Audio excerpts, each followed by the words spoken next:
ورحمة الله وبركاته. الحمد لله،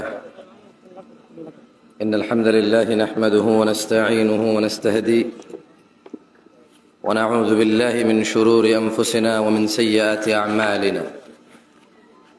من يهده الله فلا مضل له ومن يضلل فلا هادي له، وأشهد أن لا إله إلا الله وحده لا شريك له، وأشهد أن محمدًا عبده ورسوله. أما بعد، فإن أصدق الحديث كتاب الله، وخير الهدي هدي محمد صلى الله عليه وسلم، وشر الأمور محدثتها، وكل محدثة بدعة، وكل بدعة ضلالة، وكل ضلالة في النار. فيا عباد الله، قال الله جل وعلا: فأعوذ بالله من الشيطان الرجيم. يا أيها الذين آمنوا اتقوا الله حق تقاته ولا تموتن إلا وأنتم مسلمون. وقال الله جل وعلا: فأعوذ بالله من الشيطان الرجيم. يا أيها الناس اتقوا ربكم الذي خلقكم من نفس واحدة وخلق منها زوجها وبث منهما رجالا كثيرا ونساء، واتقوا الله الذي تساءلون به والأرحام، إن الله كان عليكم رقيبا. وقال الله جل وعلا: فأعوذ بالله من الشيطان الرجيم. يا أيها الذين آمنوا اتقوا الله وقولوا قولا سديدا يصلح لكم أعمالكم ويغفر لكم ذنوبكم، ومن يطع الله ورسوله فقد فاز فوزا عظيما। প্রশংসা কার? এই আসমান থেকে বৃষ্টি কে বর্ষণ করে? রাতকে দিনে কে পরিবর্তন করে? ওই যে মা তার গর্ভে পুত্র এবং কন্যা কে দান করে? অসুস্থকে সুস্থ কে করে? অনাহার ক্ষুধার্ত ভিক্ষুককে অন্ন কে দেয়? এই পুরো পৃথিবীর যত কার্যক্রম এগুলো কে পরিচালনা করে? এই পৃথিবীর মালিক কে? মানুষের মালিক কে? তাহলে প্রশংসা কার?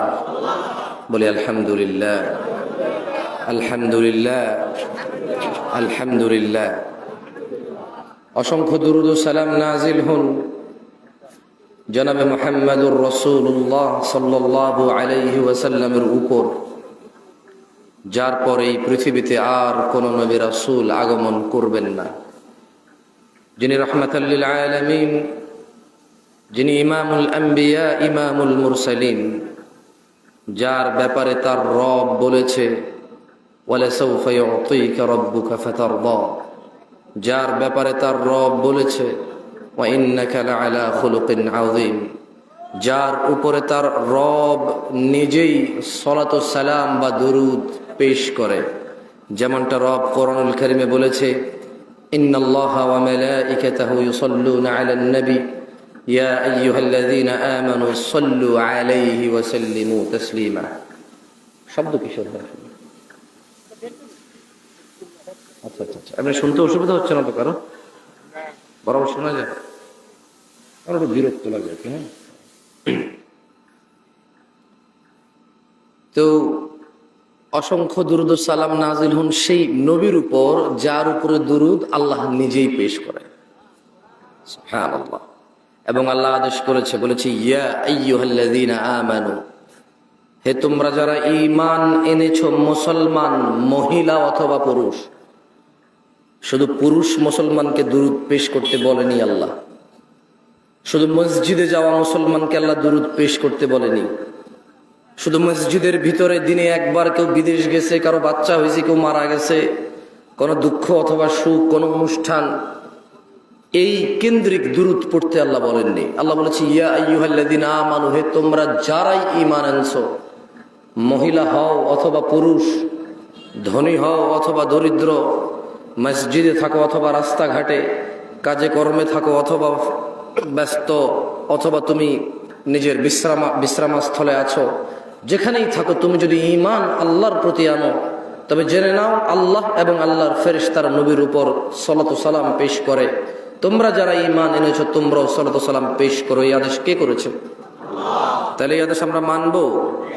সবাই বলি আল্লাহুম্মা সাল্লি আলা মুহাম্মদ ওয়া আলা আলি মুহাম্মদ কামা সাল্লাইতা আলা ইব্রাহিম ওয়া আলা আলি ইব্রাহিম ইন্নাকা হামিদুম মাজিদ। আল্লাহুম্মা বারিক আলা মুহাম্মদ ওয়া আলা আলি মুহাম্মদ কামা বারাকতা আলা ইব্রাহিম ওয়া আলা আলি ইব্রাহিম ইন্নাকা হামিদুম মাজিদ। নয়াপাড়া বাইতুর রহমান জামে মসজিদের উদ্যোগে গাজীপুর বাসী যে ইসলামী জলসার ব্যবস্থা করেছে, মাশাআল্লাহ তা খুবই সুন্দর। যদিও বাংলাদেশে এখন ওয়াজ মাহফিল গায়ে হলুদে পরিণত হয়েছে, একটা সিনেমা নাটকের অনুষ্ঠানে পরিণত হয়েছে, একটা বিয়ে, একটা মেলা, এটা কি মেলা, চটপটি, ফুচকা, বেলুন, চানাচুর, মুড়ি, বট, এই দোকানের এত ভিড় থাকে, মহিলা পুরুষের অবাধ চলাফেরা হয় ওখানে। অথচ মাইক্রোফোনের সাউন্ড, স্টেজে না আসলে কি হবে? মানুষ তার নিজ গৃহে থেকে আল্লাহর কোরআনুল কারীমের এই দাওয়াত, রাসূল সাল্লাল্লাহু আলাইহি ওয়াসাল্লামের সহিহ সুন্নাহর দাওয়াত, এই তথ্য প্রযুক্তির যুগে আল্লাহ মানুষকে এই নিয়ামত দিয়েছে যে মানুষ কষ্ট করে আসা লাগে না, কষ্ট করে না এসেই মানুষ মাইক্রোফোনের মাধ্যমে শুনতে পায়। তবুও ওয়াজ মাহফিলের এমন একটা পরিবেশ যেটা অসহ্যকর আমার কাছে, তা হচ্ছে প্রচুর পরিমাণে দোকানপাট থাকবে, একদিকে বক্তা আলোচনা করবে, আরেক দিনে মানুষ বুট বাদাম খাবে, চটপটি ফুচকা খাবে, একদিকে মানুষ একটু রেডি হচ্ছে খেতে যাবে, অন্যদিকে খাওয়া দাওয়া করে আসবে, একটা রাস্তার মধ্যে বিশাল বড় ভিড়, হাঁটা চলা, কথাবার্তা, এদিকে বেলুন বাজে, ওদিকে বাঁশি বাজে, একটা মেলার মতো পরিণত করেছে মানুষ। সেদিক থেকে মাশাআল্লাহ, যদিও স্টেজটা ছোট, যদিও প্যান্ডেলটা ছোট নয়, মাশাআল্লাহ মোটামুটি বেশ মানুষ হয়েছে। একটু কাছে এসে বসেন, তাহলে দূর থেকে কেউ আসলে বসার সুযোগ পাবে, মধ্যখানে ফাঁকা জায়গা না রাখলেই ভালো হবে। মোটামুটি মাশাআল্লাহ প্রায় আপনারা পরিপূর্ণ হয়ে গেছেন। তো নয়াপাড়ার মানুষকে সাধুবাদ জানাই, আল্লাহ এদের এই মাহফিলকে কবুল করুন, এবং তারা যে সুন্দর পরিবেশ, ইসলামী পরিবেশ রেখেছে, আল্লাহ এর উপরে বরকত নাজিল করুন। আর যারা কর্তৃপক্ষ, যারা উদ্যোগ নিয়ে আয়োজন করেছে, আল্লাহ তাআলা তাদেরকে প্রথমে ইসলাম মানার তৌফিক দান করুন। আল্লাহ আয়োজকদেরকে 5 ওয়াক্ত নামাজি করুন। যদিও আপনারা জানেন ওয়াজ মাহফিল আসলে এটার ধর্মীয় কোনো সভা নেই, ধর্মীয় সভা হলে ধার্মিক লোকে করতো। অধিকাংশ জায়গায় গিয়ে দেখেছি ওয়াজ মাহফিল যারা অ্যারেঞ্জ করে তারা নিজেরাই সালাত আদায় করে না। এখানকার কথা আমি জানি না, কারণ আমি নামাজের সময় এখানে ছিলাম না, আমি সালাত কসর করেছি, তাই এখানে ছিলাম না, দেখিনি। আমি দেখেছি টাকনুর নিচে প্যান্ট পরা লোক ওয়াজের দায়িত্বে আছে, দৌড়াদৌড়ি করছে, কোন মেহমান আসবে, কোন নেতা আসবে, কোন বড় হুজুর আসবে, কাকে কি খাওয়াবে, কাকে কি পরাবে, কাকে কি শোয়াবে, কাকে কি দিবে, সেই নিয়ে ব্যস্ত। তার সালাত নাই, তার দাড়ি নাই, তার টাকনুর নিচে প্যান্ট, সে বহু ব্যস্ত, ওয়াজও শুনছে না। 5 জন বক্তা ওয়াজ করে গেছে, তাকে যদি বলা হয় কি বলছে, সে বলতে পারবে না কি বলছে। সে শুধু কাকে কি খাওয়াবে আর কে কত টাকা দিল, কেমনি কি সমাধান করবে, তার ওই টেনশন, সে নিজেও আর শোনে নাই। সে মানুষের জন্য কাজ করেছে। যেমন ওই চেরাগ চেনেন? চেরাগ, এটা তো শহর, অনেক বছর আগ থেকে মনে শহর, আমি তো গ্রামের পোলা, ইদানিং শহর হচ্ছে আস্তে আস্তে আমাদের গ্রাম। তো ওখানে এরকম কি বলে এটাকে, পিতলের চেরাগ, ভিতরে কেরাসিন ঢালে, একটা ওই রশি বের হয়, ওটার মধ্যে আগুন লাগালে আগুন জ্বলে। তো চিরাগের একটা প্রবলেম কি, চিরাগ কিন্তু ওই যে টিউবলাইট যেটা জ্বলতেছে ওটার মতো না। এই যে টিউবলাইট জ্বলতেছে এটা চিরাগের মতো না, আর চিরাগ এটার মতো না। এই টিউবলাইটের চতুর্পাশে আলো।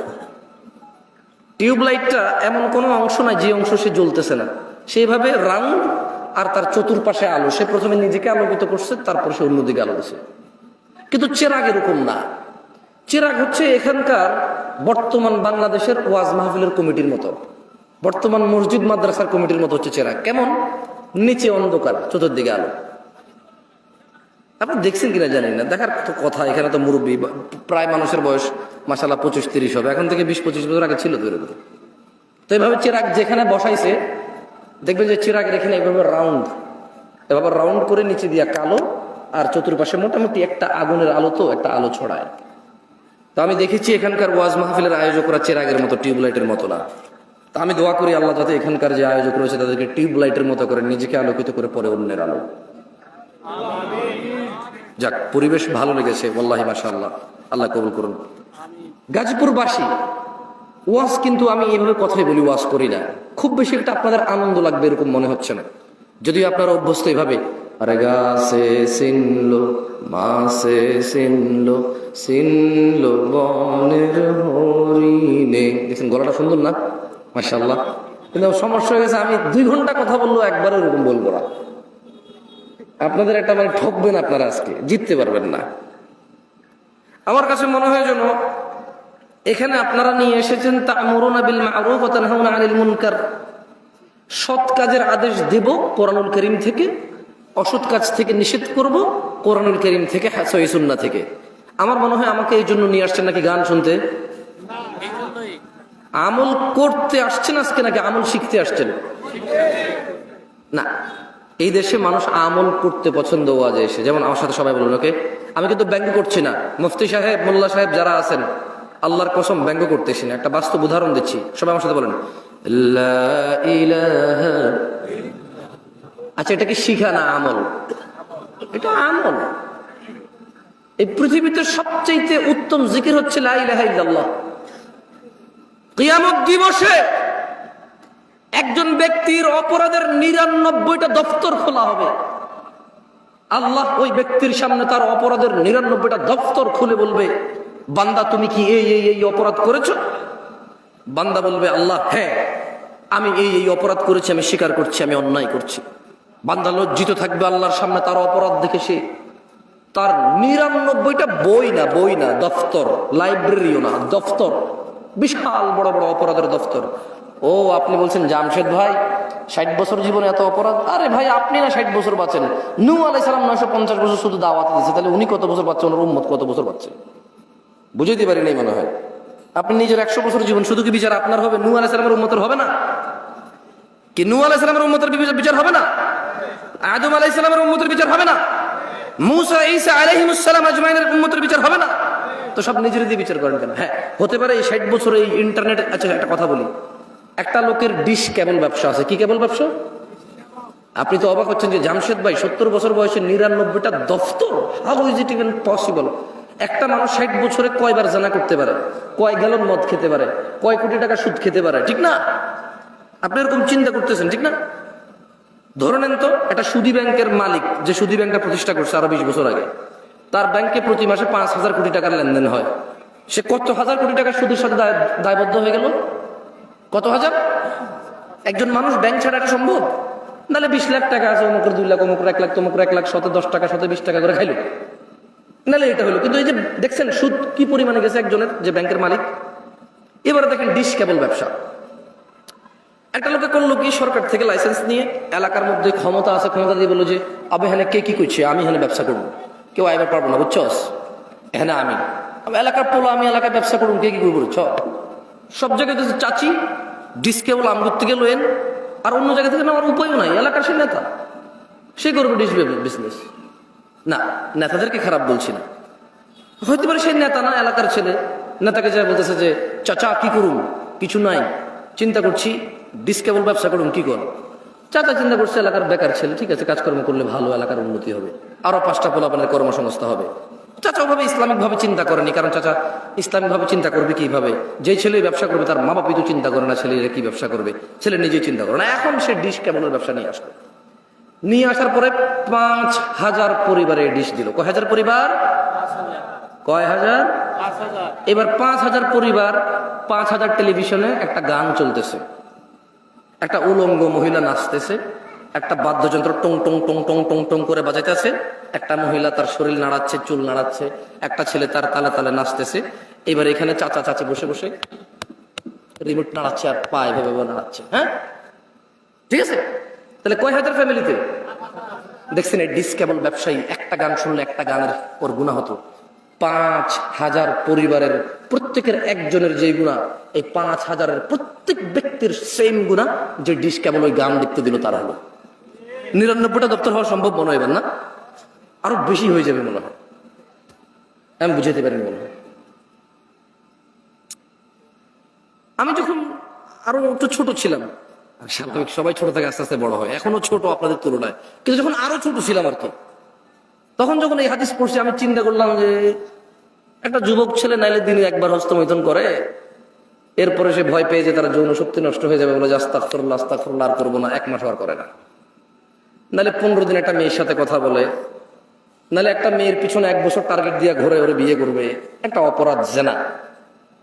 একটা লোক নাহলে 1 বোতল মদ খেয়েছে বন্ধু বান্ধব নিয়ে বৈশা, মদ পৃথিবীর মানে অন্যতম অপরাধের মধ্যে একটা, কারণ এই মদ খেলে মানুষ জেনাও করে, মদ করে জেনাও করে, অশ্লীলতা জড়াই পড়ে। এখন এই 1 বোতল মদ খেলো, পরের দিন আরে সব মানুষ কি ব্যবসায়ী হয় নাকি? এই এলাকার পোলাপানি সিগারেট খায়, খুঁজা খায়, আমি জানি এরকম বহুত পোলাপান আছে 10 টাকা দিয়ে, তার কাছে টাকা নাই একটা সিগারেট খাওয়ার, তো তাহলে কয় প্যাকেট সিগারেট খাই দিলে? অত টাকা নাই তো, ওরা বড় যে টাকা দিচ্ছে, স্যান্ডেল কিনছে, জুতা কিনছে, মোবাইলে রিচার্জ করছে পাবজি খেলার জন্য, প্রেমিকার মোবাইলও কিছু টাকা পাঠাইছে, এরপরে কয় টাকা থাকে সিগারেট খাওয়ার জন্য? ভাই ওর বাপ একলা ইনকাম করে, 4 বাইরে পকেট খরচ দেয়।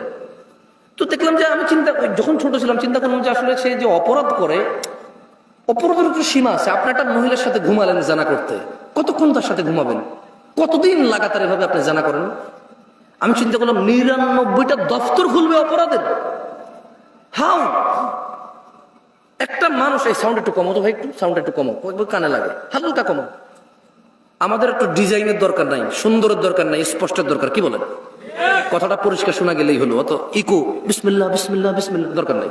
আমি গজল গাবো না, যদি গজল গাই তাহলে ঠিক আছে, এরকম সাউন্ডের দরকার আছে, মারহাবা, হ্যাঁ তাহলে ঠিক আছে। এমনি কথাবার্তার জন্য সাউন্ড হইলে চলে, কোনো ইকো লাগবে না। তো আমি তখন যখন ওই যে আরো ছোট ছিলাম, আমি সৌদি আরবে ছিলাম তখন, তো সৌদি আরবের পোলাপাইনের যে আমার বন্ধু বান্ধব, তাদের অপরাধ, সৌদি পোলাপাইন আর আমি কি সমান? এমনি ছোটবেলায় সাইকেল টাইকেল চালাইছি ওদের সাথে, একলা পাহাড়ের উপরে বসে মুরগি টুরগি জ্বালায় খাইতাম। তো এদের অপরাধের মধ্যে দেখতাম যে গান শুনে 2-4টা গালাগালি করে, মাঝে মধ্যে একটা দুটো সিগারেট খায়, এর বাহিরে ধরেন এইগুলো কমন অপরাধ আর কি। হ্যাঁ, এর মধ্যে ধরেন কতক্ষণ গান শুনে, কতক্ষণ আস্তাগফিরুল্লাহ আস্তাগফিরুল্লাহ, সৌদি পোলাপানের কথা বলতেছি। হ্যাঁ, ওই বন্ধুর একটা ঠুস করে একটা গালি দিয়ে দিল, গালি দিয়ে বললো যে লা হাওলা ওয়ালা কুওয়াতা ইল্লা বিল্লাহ, তুই থাকলে গালাগালি হচ্ছে, মানে দেখতেছি ইনস্ট্যান্ট আবার সে আল্লাহর কাছে ক্ষমা চাচ্ছে, অপরাধ করতেছে। তো আমি যখন এই হাদিস পড়লাম যে একটা মানুষের সামনে আল্লাহ বিচারের মাঠে 99টা দফতর খুলবে, দফতর, শুধু এগুলো সব অপরাধ, তখন আমি চিন্তা করলাম আচ্ছা এই সব অপরাধ একটা লোক 60 বছর বাঁচে, এত দফতর হবে কিভাবে? ছোট মানুষ না। যেমন আপনি ছোটবেলায় মনে আছে কিনা, আপনার আম্মা আপনাকে গল্প শোনাইতো, তুই যে আম্মুর কথা শুনোস না, আম্মু মরে গেলে তোরা আরেক বিবাহ করলে, সৎমা আসলে কথা না শুনলে তখন কি করবি, এরকম শুনেছে না? আপনি তখন চিন্তা করতেন যে আইরি আমি ওই যে ড্যাঙ্গার ভিতরে বাগানে পায়খানা করতে যাবো কিভাবে, জিনভূত আছে, আমার আম্মা মরে গেলে কারে নিয়ে ঘুমাবো, এরকম চিন্তা করে নাই কেউ এখানে? আমার আম্মা যখন আমাকে এরকম শোনাইতো, আমি চিন্তা করতাম আম্মা মরে গেলে আবার কার সাথে ঘুমাবো? ছোট ছিলাম তো, সত্যি বলছি, আপনাদের এরকম হয় নাই? হয় নাই এরকম আপনাদের? তো ওই ছোট মানুষ তো ছোট চিন্তা। এখন কি আর কেউ এরকম মনে করে মা মরে গেলে কার সাথে থাকবে, কাকে মা ডাকবে? কেউ মনে করে না, কেউ এরকম ফিল করে না তার মা বাপকে। একটু যখন নিজে নিজে খেতে পারে, নিজে নিজে হাঁটতে পারে, 4টা বন্ধু আছে, 5টা বান্ধবী আছে, চাকরি আছে, ব্যবসা আছে, বাণিজ্য আছে, টাকা আছে, বউ আছে, ছেলে মেয়ে আছে, এখন আর কেউ মা বাপ মরে গেলে কি আর আসলেই কি? কারণ ওই ছোটবেলার যে ফিলিংস ছিল, আমার আম্মা মরে গেলে আবার কার সাথে থাকবো আমি, ওই ফিলিংসটা মানুষ হারাই ফেলে। তো আমি ছোটবেলায় চিন্তা করলাম যে 99টা দফতর কিভাবে? তো যখন আমি বাংলাদেশে এলাম অথবা যখন আরো একটু বড় হলাম, সৌদি আরবে কিন্তু ডিশ আছে, এবার বড় বড় এভাবে ছাতা লাগায়, হাজার হাজার চ্যানেল থাকে। এবার আমি চিন্তা করলাম, আচ্ছা রে, তবে ওখানে জানতাম যে এগুলো ইহুদি নাসারাদের টেকনোলজি, মুসলমানরা অন্যায়গুলা করে, যারা কাজগুলা করে তারা হয়তো হিন্দু টিন্দু বৌদ্ধ মুসলমান, ওদের আর তো হালাল হারাম কি, আপনার জন্য না শুকুর হারাম, ওর জন্য কি হালাল হারাম, এটা হচ্ছে ওর জন্য খাবার। বুঝতে পারি নাই মনে হয় আমি। আপনি পরনিন্দা করলে এটা আপনার জন্য না গীবত। অনেকের জন্য তো এই মাসলা মাসাইলি নাই ওর দিনের মধ্যে, যেটা কি মাসলা কি মাসাইল, ঠিক না? তো আমি যখন এখানে আসলাম আমি দেখলাম যে হ্যাঁ, আমার গ্রামে আমার আপন কাজিন ব্রাদাররা বা আড়াতো পাড়াতো ভাতিজা, ওরা বললো কি ডিশ ব্যবসা নিয়ে আসবে। আমি বললাম যে ভাতিজা, ডিশ ব্যবসা করবি, যত মানুষের সিনেমা দেখবে, ওর একক ব্যক্তি গুণা, কিন্তু এই যে তুই যেটা দেখাচ্ছিস তোর সেম গুণাটা আসবে, তো তোর তো এটা অনেক পাপ হয়ে যাবে। পুরা গ্রামে প্রায় এই পুরো আশপাশে 4-5টা, পুরো ইউনিয়নে 27টা গ্রাম, তুই যদি একলা এগুলো ডিশের সার্ভিস এগুলো দেস, যত মানুষে গান শুনবে সিনেমা দেখবে, তোর উপরও তো গুণা আসবে। সামান্য কয় টাকার জন্য এত গুণা, কিভাবে তুই এটা পরে আল্লাহকে রিপে করবি? আর মানুষের গুণা তো মানুষও, এটা মানুষ রিলেটেড তো সমস্যা। আমাকে বললো যে কাকা, আমি না দিলে অন্য কেউ তো দিয়ে দিবে, তাহলে ইন্টারনেট ব্যবসাকে কি বলো কাকা বলো? তার মানে তার এটা হারাম, সমস্যা নাই, কারণ ইন্টারনেট ব্যবসা তাহলে কি, মানে এরকম। তো শোনেন গাজীপুরবাসী, ওই যে আবার একটু বলেন তো আমার সাথে, আমি আবার টপিকে আসি। দেখছেন কি সুন্দর লাগে না? মাশাআল্লাহ। এটা হচ্ছে আমাল, এটা হচ্ছে কি, এটা কি, এটা মানুষ ব্যক্তি আমল করবে। আমি আসতেছিলাম যে এই লা ইলাহা ইল্লাল্লাহ এটা কত বড় জিকির সেটা বলতে আসতেছিলাম, এই এতগুলো উদাহরণ। তো কিয়ামতে আল্লাহ এক ব্যক্তির সামনে 99টা অপরাধের দফতর খুলবে এবং আল্লাহ তাকে বলবে যে বান্দা, তুমি কি এই অপরাধগুলো করেছো? বান্দা বলবে হ্যাঁ ইয়া আল্লাহ, এই সমস্ত অপরাধগুলো আমার, আমি স্বীকার করছি। আল্লাহ তাকে বলবে তার আমাল নামায় ঈমান, কি আমল নামায় কি থাকবে? ঈমান হচ্ছে মানে ধরুন আশহাদু আল্লা ইলাহা ইল্লাল্লাহ ওয়া আশহাদু আন্না মুহাম্মাদার রাসূলুল্লাহ, অথবা লা ইলাহা ইল্লাল্লাহ ওয়াহদাহু লা শারীকা লাহু লাহুল মুলকু ওয়া লাহুল হামদু ইউহয়ী ওয়া ইউমীতু ওয়া হুয়া আলা কুল্লি শাইইন কাদির, অথবা লা ইলাহা ইল্লাল্লাহ। এটাই ঈমান। এটা কি? আল্লাহ ছাড়া কোনো অন্য মাবুদ, উপাস্য, মানে মানার মতো, ভয় পাওয়ার মতো, পরোয়া করার মতো অন্য কোনো ইলাহ নাই। কি নাই? ইলাহ নাই। এটা হচ্ছে লা ইলাহা ইল্লাল্লাহ, যেটা আপনি জিকির করেন প্যান্ডেলে বসে, সবাই মিলে একত্রিত করেন, অথচ কেউ এখান থেকে বেরিয়ে গিয়ে আর করেন না। তো আমি আপনাদেরকে এখানে আমলটা করালে কি লাভ? আপনি প্যান্ডেল থেকে বের হয়ে আবার কিছুই করবেন না। আমি শিখিয়ে দিচ্ছি এই লা ইলাহা ইল্লাল্লাহর কত ক্ষমতা। 99টা দফতর অপরাধের একটা পাল্লায় রাখা হবে, একটা কাগজের টুকরোর মধ্যে ওর লা ইলাহা ইল্লাল্লাহ লেখা থাকবে। আল্লাহ ওই লা ইলাহা ইল্লাল্লাহ ওকে বলবে যে ওর মিজানে দিতে, ও বলবে যে ইয়া আল্লাহ, 99টা দফতর অপরাধের আর লা ইলাহা ইল্লাল্লাহ, আল্লাহ আপনি কি বলছেন? আল্লাহ আল্লাহ বলবে যে ঠিক আছে, তুমি দেখো না। ওর এই কাগজের টুকরো লা ইলাহা ইল্লাল্লাহ ওর পাল্লার মধ্যে রাখবে, ওর লা ইলাহা ইল্লাল্লাহ ভারী হবে। এটা হচ্ছে লা ইলাহা ইল্লাল্লাহ জিকির, যেটা আপনারা এখানে বসে বসে সবাই মিলে করেন। আপনাদের কাছে মনে হচ্ছে এটা একটা আনুষ্ঠানিকতা, কেউ একজন আসবে এখানে, এসে আপনারা সবাই বসে থাকবেন, এরপরে তার সাথে বলবেন লা ইলাহা, ব্যাস, এরপরে শেষ। এটা নাই, এখান থেকে উঠছেন নাই, ঘরে গেছেন নাই, দোকানে গেছেন নাই, রাস্তাঘাটে নাই, মসজিদে নিজে নিজে নাই, শুধু মাহফিলের একটা অনুষ্ঠান। এটা এটা আপনি ভেবে নিয়েছেন। এই জন্য আমি আপনাকে আমল করাবো না, আমি আপনাকে শিখিয়ে দিলাম বেশি বেশি আল্লাহ জিকির করবেন, লা ইলাহা ইল্লাল্লাহ জিকির করবেন, আশহাদু আল্লা ইলাহা ইল্লাল্লাহ ওয়া আশহাদু আন্না মুহাম্মাদার রাসূলুল্লাহ, লা ইলাহা ইল্লাল্লাহ ওয়াহদাহু লা শারীকা লাহু লাহুল মুলকু ওয়া লাহুল হামদ ইউহয়ী ওয়া ইউমীতু ওয়া হুয়া আলা কুল্লি শাইইন কাদির। এই জিকিরগুলো বেশি বেশি করবেন। শোনেন গাজীপুরবাসী, যেটা বলছিলাম যে ওয়াজ খুব বেশি একটা ভালো লাগবে বলে মনে হয় না, কারণ এখানে মানুষ সরে সরে ওয়াজ শুনতে অভ্যস্ত হয়ে গেছে। হালকা একটু গজল হবে, কিস্সা হবে, কাহিনী হবে, বউয়ের একটু বদনাম হবে, মায়ের পক্ষে একটু কান্নাকাটি হবে, নতুন বউয়ের বদনাম হবে, শাশুড়ি ভাত দেয় না, নতুন বউ খারাপ, ছেলে বিয়ে করে পর হয়ে গেছে, একটু সিনেমা নাটকের ফ্যান্টাসি হবে। এটা এখন ওয়াজের পরিণতি হয়ে গেছে। তো এগুলো কিছুই আজকে হবে না। এই জন্য আমি বড় চিন্তিত আছি, গাজীপুর মানুষ আদৌ কি বুঝবে আমি ওয়াজ করে চলে যাওয়ার পরে যে ওয়াজ করলাম না, কথা বললাম। কারণ এরকম হয় অনেক জায়গায়, বলে যে হুজুর তো ওয়াজ করে না, কথা বলছে। হ্যাঁ, বলে যে ওয়াজ কি বলছে, আল্লাহুম্মা সাল্লি আলা, এটা হচ্ছে ওয়াজ। আর এই যে কথা বলতেছি এটা ওয়াজ না, এটা হচ্ছে কথা। শোনো গাজীপুরবাসী, গাজীপুরের নয়াপাড়ার মহিলা এবং পুরুষ, সুস্থ এবং অসুস্থ, ধনী এবং দরিদ্র, মুহাম্মদ ইবনে আব্দুল্লাহ উম্মতিল্লাহ সাল্লাল্লাহু আলাইহি ওয়াসাল্লামের উম্মতরা তোমরা শুনে নাও, তোমাদের রাসূল বলছে عن أبي هريرة رضي الله عنه قال আবু হুরায়রা রাদিয়াল্লাহু আনহু থেকে বর্ণিত তিনি বলেন قال رسول الله صلى الله عليه وسلم রাসূলুল্লাহ সাল্লাল্লাহু আলাইহি ওয়াসাল্লাম বলেছেন কুল্লু উম্মতি ইয়াদখুলুনাল জান্নাহ। শোনো উম্মতে মুহাম্মদ, শোনো তোমাদের রাসূল কি বলছে সাল্লাল্লাহু আলাইহি ওয়াসাল্লাম। শোনো উম্মতে মুহাম্মদ, আবু বকরের মেয়ের জামাই কি বলছে রাদিয়াল্লাহু আনহু। শোনো শোনো উম্মতে মুহাম্মদ, উম্মাহাতুল মুমিনিন আয়েশা রাদিয়াল্লাহু তাআলা আনহার স্বামী কি বলছে শোনো। তিনি বলছেন কুল্লু উম্মতি, আমার সব উম্মত ইয়াদখুলুনাল জান্নাহ, জান্নাতে প্রবেশ করবে, ইল্লা মান আবা, তবে ওই ব্যক্তি জান্নাতে প্রবেশ করবে না যে আমাকে অস্বীকার করে। ক্বালু, সাহাবারা সবাই বললেন ওয়ামান ইয়াবা ইয়া রাসূলুল্লাহ, হে আল্লাহর রাসূল সাল্লাল্লাহু আলাইহি ওয়াসাল্লাম, আপনার সব উম্মত জান্নাতে যাবে, শুধু যে আপনাকে অস্বীকার করে সে ছাড়া কে সে হতভাগা, কে সে অস্বীকারী যে আপনাকে অস্বীকার করে, অথচ আপনার উম্মত অস্বীকার করে আপনাকে।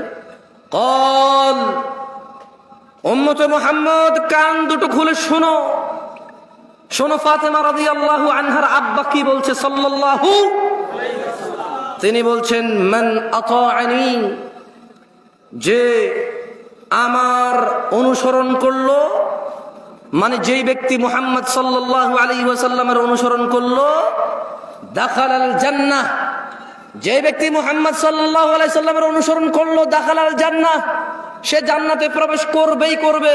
এটা কে বলেছে? আল্লাহর রাসূল বলেছে সাল্লাল্লাহু আলাইহি ওয়াসাল্লাম। তারপর আল্লাহর নবী বললেন ওয়ামান আসানি, আর যেই ব্যক্তি আমার অবাধ্য হয়, যাকে দাড়ি রাখতে বলেছি রাখে না, টাকনুর নিচে প্যান্ট রাখতে নিষেধ করেছি মানে না, যাকে বলেছি বাবা মায়ের সাথে ভালো ব্যবহার করো সে আমার কথা মানে না, যাকে বলেছি 5 ওয়াক্ত 17 রাকাত নামাজ পড়ো নাহলে মুসলিম থাকবা না, সে পরোয়া করে না, যাকে বলেছি তোমার হালাল থেকে খাও, হালাল থেকে উপভোগ করো, যাকে বলেছি মেয়ের কাছে যেও না বিবাহ ছাড়া, বলেছি কোনো মহিলার সাথে কথা বলিও না অপ্রয়োজনে প্রয়োজন ছাড়া, যে এগুলো মানে না। ওয়ামান আসানি, শুনে নাও আমার সাহাবারা, যেই ব্যক্তি আমি মুহাম্মদের অবাধ্য করলো, যেই ব্যক্তি আমার অবাধ্য হলো, বলেছি সলাতে আসতে, যাকাত দিতে, হজ করতে, সৎ ব্যবহার করতে, জমিনে নম্র এবং ভদ্রভাবে চলতে, বলেছি কোরআনুল কারীমের শিক্ষায় নিজেকে শিক্ষিত করতে, বলেছি আল্লাহ ভীরু হতে, বলেছি আল্লাহ যা পছন্দ করে তা পছন্দ করো, আঁকড়ে ধরো, বলেছি আল্লাহ যা অপছন্দ করে তা বর্জন করো, ঘৃণা করো, যে এগুলোর পরোয়া করেনি ওয়ামান আসানি, যে আমি মুহাম্মদের অবাধ্য হলো, শুধু সুন্নত মনে করে অবাধ্য হয়ে গেছে, মানে আল্লাহ নবী বলছে রাখো, ও বলেছে সুন্নত, আল্লাহ নবী বলছে করো, ও বলেছে সুন্নত, না থাকে সুন্নত। ইন্না লিল্লাহি ওয়া ইন্না ইলাইহি রাজিউন। আল্লাহ নবী বলছে ওয়ামান আসানি, যে আমি মুহাম্মদের অবাধ্য হলো, ফাকাদ আবা, সেই লোকই আমাকে অস্বীকার করলো যে আমার অবাধ্য হলো। রাসূল সাল্লাল্লাহু আলাইহি সাল্লাম বলেছে সল্লু, নামাজ পড়ো, কামা রাআইতুমুনি উসাল্লি, যেভাবে আমি মুহাম্মদকে নামাজ পড়তে দেখো সাল্লাল্লাহু। আমরা বিভিন্ন বিভক্ত করে ফেলেছি নামাজকে এবং বলেছি সব ঠিক সব ঠিক সব ঠিক, হলুদ সব তরকারিতে লাগে, ইসলাম নাকি হলুদ সব জায়গায় লাগে। ইন্না লিল্লাহি ওয়া ইন্না ইলাইহি রাজিউন। এই সাউন্ড এগুলো কি কোনোভাবে সম্ভব না বন্ধ করা? না, খুব বিরক্ত করা, মানে কনসেন্ট্রেশনটা একটু নষ্ট হয়। আউযু বিল্লাহি মিনাশ শাইতানির রাজিম। সবাই বলি আল্লাহুম্মা সাল্লি আলা মুহাম্মদ, আল্লাহুম্মা সাল্লি আলা মুহাম্মদ, আল্লাহুম্মা সাল্লি আলা মুহাম্মদ। আরে কিপটামি করেন না, আল্লাহ নবী বলছে একবার দুরূদ পড়লে 10 বার নেকি হয়, 10টা রহমত নাজিল হয়। তো কিপটামি করেন না, পড়বেন। হাঁটতে উঠতে বসতে যখনই মনে হবে যে একটু অসুবিধা আছেন, খালি ইস্তেগফার করবেন আর দুরূদ পড়বেন, আল্লাহকে ডাকবেন। ওয়াল্লাহি আপনার প্রয়োজন উনি জানে কি না? জানে। একবার পুরো যত প্রয়োজন আছে সব জানে? কি বলেন, আসলে কি? লা ইলাহা ইল্লাল্লাহ। মনের খবরও জানে। তারপরে কালকে যে প্রয়োজন হবে সেটা আপনি জানেন না, ওটাও জানে। তাহলে বলেন লা ইলাহা ইল্লাল্লাহ, সুবহানাহ, তিনি পবিত্র। তিনি কি পবিত্র? তো শুনুন, গাজীপুরবাসী, নয়াপাড়ার মানুষ, তাহলে যে ব্যক্তি আল্লাহর রসুলকে অনুসরণ করে সে কোথায় যাবে? আর আল্লাহর রসুলকে অস্বীকার করে কিভাবে? যে অবাধ্য হয়। যে কি হয়? অবাধ্য হয়। গাজীপুরবাসী, নূহ আলাইহিস সালামের দাওয়াতের কথা মনে পড়ে যায় যখন এখন তোমাদেরকে দাওয়াত দিতে এসেছি। জেনে নিও, নূহ আলাইহিস সালাম, যার কথা তোমাদেরকে বলেছি যে 950 বছর শুধু দাওয়াত দিয়েছে। কি দিয়েছে জানো? এই যে আমরা জানায় লিপ্ত, মদে লিপ্ত, সুদে লিপ্ত, তাও সবাই জানা করে না, সবাই মদ খায় না, সবাই সব অপরাধে মারামারিতে লিপ্ত নয়, কিন্তু হারাম উপার্জন। এই দেশে মানুষ মনে করে শুকর খাওয়া হারাম। কি মনে করে? কি মনে করে? শুকর খাওয়া কি মনে করে? কিন্তু অবৈধ টাকা দিয়ে হজ করে জমজমের পানি খাওয়াও যে হারাম, এটা মনে করে না। বুঝাইতে পারিনি মনে হয়। ও মনে করে জমজমের পানি কে রে হারাম হবে? বুঝাইতে পারিনি মনে। আচ্ছা শোনেন, আমরা শুকর কি জন্য খাই না? কি এটা হারাম এই জন্য, নাকি মনে মনে চায় না তাই? কোনটা? এই সবাই কথা বলি, বুঝছেন, অসুবিধা নাই তো। শুকর হারাম তাই খাই না? তাহলে সিগারেট কেন খাই? ওইটা হালাল। কি কোন শুকর খান না? কোন করলেন যে হারাম, শুকর খান না তাই? আমি আপনারা একবার একরকম কথা বলেন, এই জন্য আসলে মজা নাই কথা বলে। শুকর কেন খাই না? তাহলে মদ কেন খাই? মদ খাওয়া ছেলেটা কিন্তু শুকর খায় না কেন? নাম নিলে তো 40 দিন ওষুধ থাকে না। আমি গেছি এক জায়গায়, তো চট্টগ্রাম, আমি তো থাকি চট্টগ্রাম, বুঝছেন, ভেরি ডেঞ্জারাস এরিয়া। তো ডেঞ্জারাস বলতে না, ওই ডেঞ্জারাস না, আমি বলতে চাইছি খুব ধার্মিক এরিয়া আর কি, বুঝছেন। মানে যেভাবে ওনারা ধর্ম পেয়েছে, যেভাবে যে বোঝে, অনেকগুলো ফিরকা আছে ওখানে। বাংলাদেশে প্রায় সব জায়গায় আছে, কিন্তু তবুও চট্টগ্রাম তো একটু ভিন্ন। মানুষ ধর্মপ্রিয় বেশি। কি প্রিয় বেশি? ধর্মপ্রিয়। যে যেভাবে ধর্ম বুঝে সেভাবে চেষ্টা করে পালন করা। তবে নামাজি অত বেশি নাই এখানকার মতোই, আমার গ্রামের মতোই। ওই নামাজির সংখ্যা সব সব জায়গায় এভারেজ, সব জায়গায় কি এভারেজ। তো আমি কথায় কথায় শুকুর নিয়ে কথা উঠলো। তো ওখানে আমরা 4-5 জন লোক কথা বলতেছিলাম, সবাই আমরা পরিচিত ছিলাম। তো একটা আমার ফ্রেন্ড ছিল, বয়স আমার থেকে একটু বড়। তো বললো যে জামশেদ, আমরা যে কক্সবাজার যাচ্ছিলাম ওই যে রোহিঙ্গাদেরকে দেখতে, তখন তো বাংলাদেশে ওরা ঢুকলো, বলে যে তোর মনে আছে যে কতগুলো শুকুর দেখলাম, ওইদিকে শুকুর পালে ওরা। এখন পাশের জন্য বলতেছে যে তুই এমন জিনিসের নাম নিছিস, 40 দিন তো এবার অজুই থাকবে না। কয়দিন? তা আমি বললাম যে 40 দিন অজু থাকবে না কেমনে? শুকুরের নাম নিলে 40 দিন অজু থাকেন, আপনি জানেন না? বললাম তো কেমনে কি? কোরআনের মধ্যে তো আল্লাহ শুকুর শুকুর করে দিল। সূরা মায়েদায় শুকরের কথা, শুকরকে শুকরই বলছে, অন্য কিছু বলে নাই। শুকরকে শুটকি বলে নাই, ছাগল বলে নাই, শুকরই বলছে কোরআনে। তাহলে কোরআনে হাফেজ যখন তারাবি পড়ে, খতমে তারাবি পড়ে, এ কি সূরা মায়েদা পড়ে না? আমি ওরা জিজ্ঞেসি, যখন হাফেজ তারাবি পড়ে, খতমে তারাবি পড়ে, সূরা মায়েদা পড়ে কিনা? কয় পড়ে। আমি বললাম তো সূরা মায়েদা পড়লে তো সে খিনজিরও বলে, শুকরের কথাও বলে। তো তোর নামাজই অজু শেষ হয়ে গেছে, 40 দিন তো তার অজুই থাকবে না, এবার তারাবি পড়াবে কেমনে সে? বুঝছেন ইসলামকে কিভাবে জানে? এখানে মানুষ হাসতেছেন, আপনারা দুঃখ লাগে না? আমি খুব দুঃখ পাইছি যে উনি বলতেছে কেন জামশেদ ভাই আপনি জানেন না? শুকুরের নামটা তো 40 দিন এই নামা মানে অজুই থাকে না। আল্লাহু আকবার। শোনেন, গাজীপুরবাসী ভালো হবেন, তাহলে কখন ভালো হবেন সেই সীমাটা বলে দিচ্ছি। আউযু বিল্লাহি মিনাশ শাইতানির রাজীম। بسم الله الرحمن الرحيم. إنا أرسلنا نوحا إلى قومه أن أنذر قومك من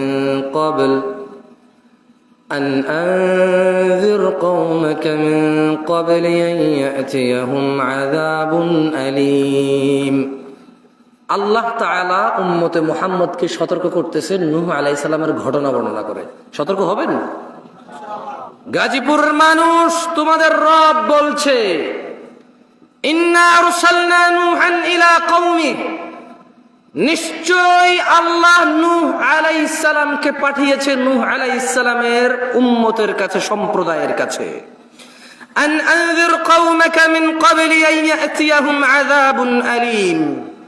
আল্লাহ নূহ আলাইহিস সালামকে বলেছে, নূহ তুমি তোমার সম্প্রদায়কে সতর্ক করো, আল্লাহর কাছ থেকে ধ্বংস, বিপদ, আযাব আসার আগে সতর্ক করো। তাহলে সতর্ক কখন হতে হবে? সতর্ক কখন হতে হবে? বিপদ আসলে সতর্ক হয়ে আর লাভ। আল্লাহ তাআলা নূহ আলাইহিস সালামকে পাঠিয়ে বলছেন, নিশ্চয়ই আমরা নূহকে পাঠিয়েছিলাম তার জাতির কাছে সতর্ককারী হিসেবে, যাতে সে তার জাতিকে সতর্ক করে আল্লাহর পক্ষ থেকে গজব নাজিল হওয়ার পূর্বে। এবার নূহ আলাইহিস সালাম আল্লাহর থেকে ওহী পেয়ে বললেন, ক্বাল, তিনি নূহ আলাইহিস সালাম বললেন, ইয়া কওমি, হে আমার সম্প্রদায়, ইন্নী লাকুম নাযীরুম মুবিন, হে আমার সম্প্রদায় শোনো তোমরা, নিশ্চয়ই আমি নূহ তোমাদের জন্য একজন সতর্ককারী। আনি ইবুদুল্লাহ, আমি তোমাদেরকে সতর্ক করছি এই বিষয় যে তোমরা আল্লাহর ইবাদত করবে, ওয়াত্তাকু, তোমরা আল্লাহকে ভয় করবে, ওয়া আতিউন, এবং তোমরা, নূহ আলাইহিস সালাম বলছে যে আমার অনুগত্য করবে। তাহলে নূহ আলাইহিস সালাম তার জাতির কাছে কি জন্য গিয়েছে? সতর্ক করতে। কি জন্য? আযাব আসার আগে সতর্ক করতে। একটু আমার সাথে কথা বলিয়েন কেমন? আমি আগেই বলেছি, খুব বেশি মজা পাবেন না, এটা শিক্ষার জায়গা। শিক্ষা মানুষের তো ভালো লাগে না, এটা প্রেসার ক্রিয়েট করে। দেখেন না, পোলাপান স্কুলে যেতে চায় না। পোলাপান কোথায় যেতে চায় না?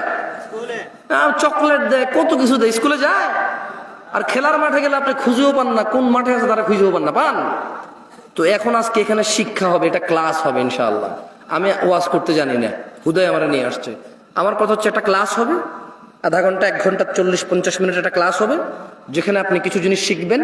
এবার সম্পূর্ণ আপনার নিজের অভিমত, নিজের ইচ্ছা, আপনি আপনার রবের পথ অবলম্বন করবেন নাকি ইবলিসের পথ অবলম্বন করবেন?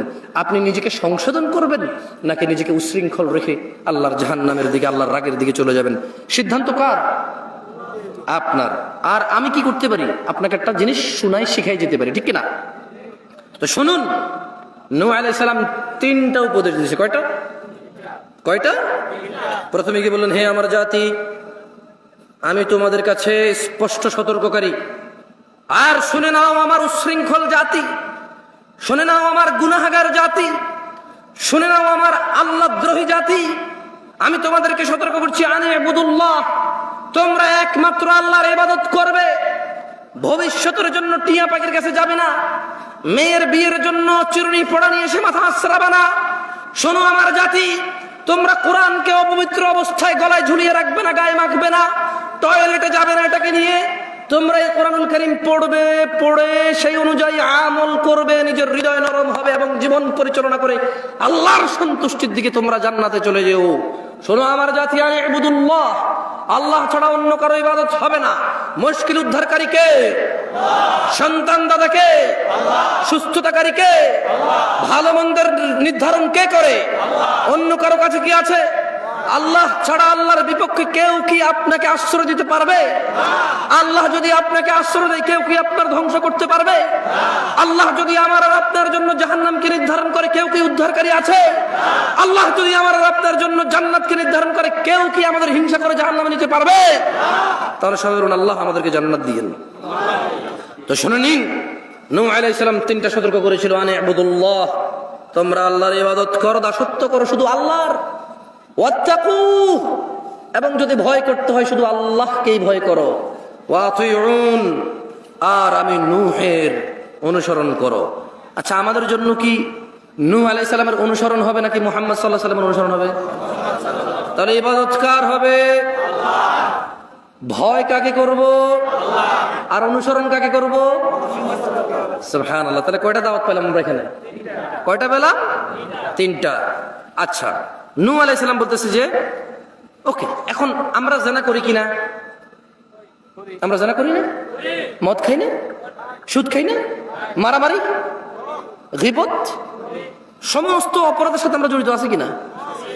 গান বাজনা, নাচানাচি আছি না? বেনামাজি, তারপরে হজ করে তৌফিক আছে, হজ করে, জাকাত দেওয়ার তৌফিক আছে, জাকাত কি টাকা দিয়ে দেয় না কাপড় দিয়ে দেয় ট্রাক ভইরা? তার মানে প্রত্যেকটা অন্যায়ের সাথে তো আমরা লিপ্ত, বরঞ্চ ইসলামের যে হুকুম আহকাম যেভাবে এগুলোকে পালন করা উচিত সেভাবে পালন না করে উল্টা নিজের মতো করে করি কিনা? তাহলে নূহ আলাইহিস সালাম তার জাতিকে কয়টা ইবাদতের কথা বললো? প্রথমটা কি? আপনারা মনোযোগ দিয়ে শুনতেছেন না, ওয়াল্লাহি দেখেন গাজীপুরের মানুষ মনোযোগ দিয়ে শুনেন, মজা না লাগলো ইনশাআল্লাহ আজকে শুনে যান, শিখে যান, দেখবেন জীবনে যেদিন ভালো হতে চাইবেন আপনার জানা থাকবে যে আপনি কিভাবে ভালো হবেন। যেদিন আপনার মনে হবে আল্লাহর ক্ষমার দরকার, সেদিন আপনি জেনে যাবেন কিভাবে ক্ষমা পায়। যদি আজকে এই মাহফিল মনোযোগ দিয়ে শোনেন, আরে হ্যাঁ আমি চলে যাওয়ার পরে এই মাহফিল চলে যাবে না তো, কারণ আমি কোনো কিস্সা কাহিনী বলতেছি না, এখানে কোনো গল্প উদাহরণ দিচ্ছি না, সূরা নূহ পড়ে শোনাচ্ছি। কি পড়ে শোনাচ্ছি? আর আপনার ঘরে এই কোরআন আছে, এই সূরা আপনার ঘরেও আছে, যখন মর্জি পড়ে নিজেকে সংশোধন করে নিয়েন। খুব সুন্দর আলোচনায় আসছেন। আর আমি দীর্ঘ অনেকদিন পরে সূরা নূহ নিয়ে আলোচনা করছি, দীর্ঘ অনেকদিন পর। আমার খুব ফেভারিট সূরা এটা, কারণ আমার কাছে মনে হয় এখানে সবকিছু আছে। একজন মানুষের সর্বোচ্চ দাওয়াত, মানে সর্বোচ্চ একজন মুসলমান কি করবে, এরপর সে কি পাবে, যদি সে তারপরও ব্যর্থ হয় এগুলা করতে তাহলে সে কি করবে, ব্যর্থ হওয়ার পরও যদি সে এগুলা করে তাহলে সে কি পাবে, সব আছে এখানে। সুবহানাল্লাহ। তাহলে শোনেন, তাহলে আমরা কার ইবাদত করলাম? ভয় কাকে পাইলাম? অনুসরণ কাকে করলাম? এইবার এগুলা করলে কি হবে দেখেন, আল্লাহ বলছে যে يغفر لكم من ذنوبكم ويؤخركم إلى أجل مسمى إن أجل الله إذا جاء لا يؤخر لو كنتم تعلمون। ও আমার জাতি, ইবাদত করো আল্লাহর, ভয় করো আল্লাহকে এবং রাসূলের অনুসরণ করো। যদি তোমরা এই তিনটা কাজ করো আল্লাহ তোমাদেরকে ক্ষমা করবেন। সুবহানাল্লাহ। তোমাদের যত অপরাধ আছে কে ক্ষমা করবে? আল্লাহ। ওয়া ইউআখিরুকুম ইলা আজালিম মুসাম্মা, তোমাদেরকে তিনি এই যে অপরাধগুলো করে ফেলেছো, যদি তোমরা এই অপরাধী তোমরা একেবারেই তোমরা আল্লাহ দ্রোহী, আল্লাহর এবং তার রাসূলের কোনো কথা মানছো না, এবার শুধু আল্লাহর ইবাদতটা করো, আল্লাহকে ভয় করো, তাহলে আল্লাহর নবী বলছে যে আল্লাহ তোমাদের অপরাধ ক্ষমা করবে। ওয়া ইউআখিরুকুম ইলা আজালিম মুসাম্মা, এবং তোমাদেরকে তিনি একটা নির্দিষ্ট সময় দিবে, মানে তিনি তোমাদেরকে হায়াত দিবে, বাঁচায় রাখবে যাতে ভালো কাজ করতে পারো। সুবহানাল্লাহ। মানে গুনাহগার হয়ে তুমি মরবা না। আর কি লাগবে? একটা মানুষ গুনাহগার হয়ে মরবে না, সে আল্লাহর ইবাদত করবে, আল্লাহকে ভয় পাবে, রাসূলের অনুসরণ করবে, তাহলে আল্লাহ তাকে সময় দিবে, অবকাশ দিবে, নির্দিষ্ট একটা সুযোগ দিবে যাতে সে ইবাদত করে আল্লাহ প্রিয় হয়ে পৃথিবী ত্যাগ করতে পারে।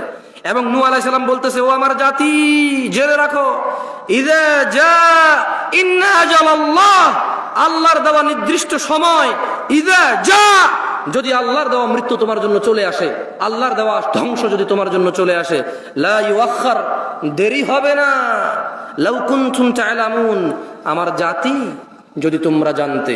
তাহলে আমরা প্রায় এখন 6-7টা শিক্ষা পেয়ে গেলাম। কয়টা শিক্ষা পেলাম আমি বলতেছি দেখেন। তাহলে নূহ আলাইহিস সালাম দাওয়াত দিল আল্লাহর ইবাদতের এবং আল্লাহকে ভয় করার এবং নূহ আলাইহিস সালামকে অনুসরণ করার, যেহেতু ওনার জাতি। এই তিনটা দাওয়াত। আচ্ছা, এই তিনটা দাওয়াত মানলে আল্লাহ ইনস্ট্যান্ট সঙ্গে সঙ্গে দুটা জিনিস দিয়ে দিবে। কি দিবে? একটা ক্ষমা করে দিবে। কি করবে? আর একটা, এই ক্ষমার পরে তিনি কিছু নির্দিষ্ট সময় দিবে যাতে তোমরা ভালো হয়ে যেতে পারো, যাতে তোমরা আল্লাহর প্রিয় বান্দা হয়ে যেতে পারো। এরপর নূহ আলাইহিস সালাম একটা সতর্ক করলো। কি করলো? প্রথমে তিনি উপদেশ দিল, সতর্ক করলো, তারপর তিনি খুশির সংবাদ দিল যে আল্লাহ ক্ষমা করে দেবে, তোমার জীবন দিবে যাতে তুমি ভালো হইতে পারো। এইবার নূহ আলাইহিস সালাম একটা কন্ডিশন দিচ্ছে। যে কি? আমার জাতি, যদি তুমি আল্লাহর ইবাদত না করো, যদি তুমি আল্লাহকে ভয় না করো, যদি তুমি আল্লাহর ক্ষমা না পাও আর আল্লাহ থেকে নির্দিষ্ট সময় না পাও, তাহলে খবরদার আমার জাতি মনে রাখো, যখন আল্লাহর দেওয়া সময় চলে আসবে এ দেরি হবে না, যদি তুমি জানতে। তাহলে নূহ আলাইহিস সালাম 6টা দাওয়াত দিয়েছে। কয়টা দাওয়াত? সুবহানাল্লাহ। শুনবেন ওনার জাতি কি করছে, শুনবেন? আমাদের মতোই ওয়াল্লাহি এরকমই, ঠিক এরকমই। আজকে যারা নামাজ পড়ি না, রাসূল সাল্লাল্লাহু আলাইহি সাল্লাম কি নামাজ পড়তে বলেনি? তিনি যদি বেঁচে থাকতেন তিনি কি নামাজ পড়তে বলতেন না?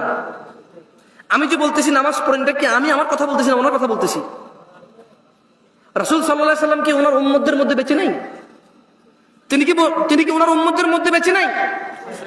আমাদের এই যে আমরা মুহাম্মদ সাল্লাল্লাহু আলাইহি সাল্লাম নাম নিচ্ছি, এটাই তো ওনার জীবন, এটাই তো ওনার হায়াতের বরকত, এটাই তো ওনার হায়াতের বরকত।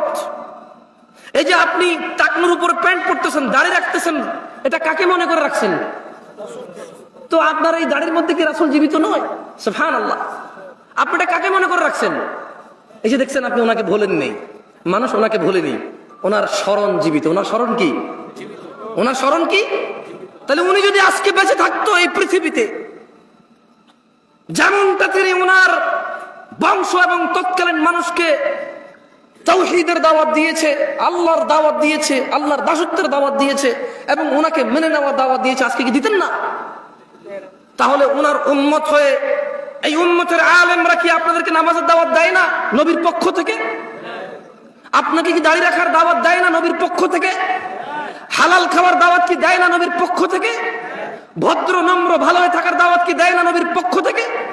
কোরআনুল কারীম পড়ার জন্য মুক্তবগুলো কি নবীর পক্ষ থেকে খোলা নয়? তো যারা আপনারা অস্বীকার করেন, অবাধ্য হন, তাহলে আপনারা কি হুজুরের অবাধ্য হলেন, মোল্লার, মুফতির, ওয়াইজেন, এর শেখ এর অবাধ্য হলেন, নাকি রাসূল সাল্লাল্লাহু আলাইহি ওয়াসাল্লাম অবাধ্য হলেন? কার? শোনেন, নূহ আলাইহিস সালামের জাতি 6টা উপদেশ নিল না। নূহ আলাইহিস সালামের জাতি ওনাকে সতর্ককারী হিসেবে বিশ্বাস করেনি, এও বিশ্বাস করেনি যে আল্লাহকে ইবাদত করতে হবে এবং আল্লাহকে ভয় করতে হবে আর নূহ আলাইহিস সালামকে মেনে চলতে হবে, এটা বিশ্বাস করেনি তারা। তারা এটাও বিশ্বাস করেনি যখন তাদের মৃত্যু চলে আসবে আর সময়। এবার নূহ আলাইহিস সালাম আল্লাহর কাছে বলতেছে, কার কাছে? দেখেন কত হৃদয় বিদারক ঘটনা এখানে। ওয়াল্লাহি এটা আপনি যদি নিজে নিজে পড়েন আপনি কাঁদবেন। আমি তখন চিল্লা চিল্লা বলতেছি না, আমার কান্না আসবে না, আপনার আসবে। তবে সূরা নূহ যদি আপনি তরজুমা নিজে নিজে পড়েন আপনি কান্না ধরে রাখতে পারবেন না। নূহ আলাইহিস সালাম একজন রাসূল বলতেছে, কল, নূহ আলাইহিস সালাম বললেন, রব্বি, ও আমার আল্লাহ, ইন্নী দাউতু কওমি লাইলান ওয়া নাহারা, আল্লাহ আমি আমার জাতিকে দাওয়াত দিয়েছি দিনে এবং রাতে, ফালাম ইয়াজিদহুম দুআই ইল্লা ফিরারা, আমি এদেরকে যত দাওয়াত দিছি তারা তত পালাইছে, তারা তত বেপরোয়া হয়ে গেছে। আমি এদেরকে যত বলছি আপনার ইবাদত করতে, আপনাকে ভয় করতে। ওয়া ইন্নী কুল্লামা দাউতুহুম লিতাগফিরা লাহুম জাআলু আসাবিআহুম ফি আযানিহিম ওয়াস্তাগশাউ থিয়াবাহুম ওয়া আসররু ইস্তিকবারা। আমি যখনই তাদেরকে দাওয়াত দিচ্ছি আল্লাহ যে আপনি ওদেরকে ক্ষমা করবেন, তখনই তারা তাদের কানে আঙ্গুল দিয়ে দিয়েছে। তারা তাদের কানে কে দিয়েছে? যখনই নূহ আলাইহিস সালাম তার জাতিকে আল্লাহর কাছে, নূহ আলাইহিস সালাম আল্লাহর কাছে বলতেছে, আল্লাহ কি এগুলো জানে না? কি আল্লাহ জানতো না এগুলো? আল্লাহ জানতো। তাহলে নূহ আলাইহিস সালাম কত দাওয়াত দেওয়ার পরে এবার আল্লাহকে বলতেছে, আল্লাহ ইন্নী দাউতু কওমি লাইলান ওয়া নাহারা, আমি আমার জাতিকে দাওয়াত দিয়েছি রাতে এবং দিনে। ফালাম ইয়াজিদহুম দুআই ইল্লা ফিরারা, আমি তাদেরকে যত দাওয়াত দিছি এই দাওয়াত তাদেরকে আরো বেশি বেপরোয়া করে দিয়েছে, তারা খালি পালাইছে, আমার থেকে পালাইছে। আল্লাহ আমি ওদেরকে দাওয়াত দিছি আপনার ক্ষমা পাওয়ার, তারা তাদের কানে আঙ্গুল দিয়েছে, তারা কম্বল দিয়ে কাপড় দিয়ে তাদের মুখ ঢেকে নিয়েছে যাতে তারা আমাকে না দেখে, আমাকে দেখতে চায় না, তারা আমার থেকে পালায় যাতে আমি ওদেরকে দাওয়াত না দিতে পারি। এবং তারা জিদ করেছে, তারা যখনই বলেছি আল্লাহর ইবাদত করো, নামাজ পড়ো, রোজা রাখো, হজ করো, যাকাত দাও, এই সুন্নতগুলো পালন করে চলো, কোরআন শিখো, হাদিস শিখো, হুজুরের উপরে ডিপেন্ডেন্ট হয়ে থাকিও না। হুজুর খেলে যেমন তোমার পেট ভরে না, তোমার ঘরের বউটা যেমন হুজুরের রুমে রেখে বলবা না, হুজুর আমি একটু 2 দিনের জন্য সফর যাচ্ছি, বউটা খুবই সুন্দরী, কার কাছে রেখে যাবো? আমার আব্বা আম্মা নাই, আপনার রুমে আপনি সহকারে 2 দিন পাহারা দেন, হ্যাঁ আপনার কাছে নিরাপদ, কেউ দিবে এরকম? কেন রে ভাই, হুজুর না, সমস্যা কি? হুজুর তো, আমি তো এই দেশে আসার পরে মানুষ হুজুরের প্রতি যে শ্রদ্ধা দেখছি, আমার মনে হচ্ছে যে আল্লাহ আমি যদি বিয়ে করি ছেলে সন্তান হলে চিন্তা করবো এটা দুশ্চরিত্র, ছেলে সন্তান কেমন হলো, হুজুর কেমনে জানে, কোনো হয় কেমনে হয়। এদেশের মানুষ হুজুরকে যা মনে করে, আলেম মুন্সিকে কেউ একেবারে গুরুত্বই দেয় না। কিচ্ছু মনে করে না, 2 টাকার মোল্লা মুন্সি মনে করে। আবার কেউ এত গুরুত্ব দেয়, সে তার ঈমান আর জান্নাতকে দিয়ে দেয় হুজুরের কাছে আমানত। ইন্না লিল্লাহি ওয়া ইন্না ইলাইহি রাজিউন। আচ্ছা, আপনার জান্নাত, আপনার ঈমান কি আমার কাছে আমানত নাকি আপনার কাছে? আপনার বউ, সুন্দরী বউটা কি আমার কাছে আমানত নাকি আপনার কাছে? আমার কাছে আমানত না? এই আমি তো হুজুর, সমস্যা কি, দিয়ে যাবেন, কে মন চায় না? না, আহা, মাশাআল্লাহ, আপনাদের এই অনুভূতি ভালো। স্ত্রীকে কারো কাছে আমানত রেখে যাওয়া যাবে না, কোনো বেটার কাছে, আবার হুজুরের কাছে যাই হোক, এটাই বাস্তবতা। অথচ এই আমি যা বলবো তাই বিশ্বাস করে নেবেন। এই আমি যদি বলি যে এভাবে আল্লাহ নবী করেছে, আপনি এভাবে করতেছেন, আমি যদি বলি যে এটাই ইসলাম, আপনি এটাই ইসলাম বলতেছেন, কিন্তু আপনি নিজে কোরআন পড়েন না, হাদিস পড়েন না, মানে আপনার ইসলামিক যত ইলম আছে, যত হানা আছে, এগুলো সব আপনি কিচ্ছু জানার দরকার নাই। এটা মসজিদের ইমাম সাহেব বলে দেবে, অথবা ওয়াজ করতে হুজুর নিয়ে আসবো বছর শেষে সে বলে দেবে, অথবা টেলিভিশনে ওয়াজ করে আরেক হুজুর আছে সে বলে দেবে। এরকম কি নয় বাস্তবতা? বাস্তবতা কি এরকম নাকি এরকম না? তো নূহ আলাইহিস সালাম বলতেছে যে আল্লাহ, আমি এদেরকে যত দাওয়াত দিছি এরা তত জিদ করছে, কানে আঙ্গুল দিছে, কাপড় দিয়ে মুখ ঢেকে নিছে, ইয়া আল্লাহ, এবং তারা আমার সাথে অহংকার করা শুরু করে দিল। কি করা শুরু করে দিল? কার সাথে? কার সাথে? আপনি কি ওয়াজ শুনতেছেন? কার সাথে অহংকার করছে? নূহ আলাইহিস সালামের সাথে না?